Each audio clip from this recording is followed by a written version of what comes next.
কল্যাণ বন্দ্যোপাধ্যায় একটা স্টেটমেন্ট দিয়েছে যে কেন কি বলে দেরি অবধি, না না না বন্ধু যদি বান্ধবীর সাথে ইয়ে করে তাহলে মানে আমি অত ভালোভাবে বলতে পারছি না। আমি একটা জিনিস জানাতে চাই, বন্ধু বান্ধবী কেন হাজব্যান্ড ও ওয়াইফকে উইদাউট পারমিশন কিছু করতে পারে না, এটা হয়তো আপনার জানা নেই, তাহলে জেনে নিন।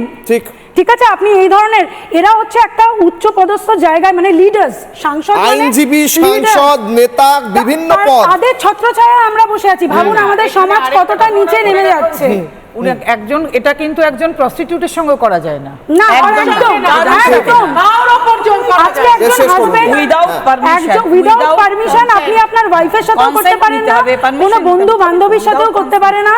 এবং এই জিনিসটা যে উনি স্টেটমেন্ট দিচ্ছেন, ওনার বাড়ির কারোর সাথে হলে উনি কি সেম স্টেটমেন্ট দিতেন? এগুলো আমি প্রশ্ন করতে চাই। আর এরা সাংসদ হয়ে বসে আছে, তৃণমূল আজকে কি বলে দিচ্ছে, ফাঁসি হলেই হয়ে গেল।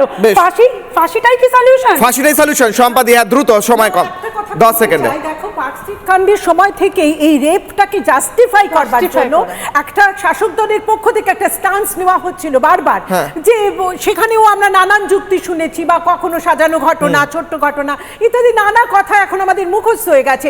কিন্তু ফাঁসি কখন দেওয়া হবে সেটা ঠিক করবে আদালত।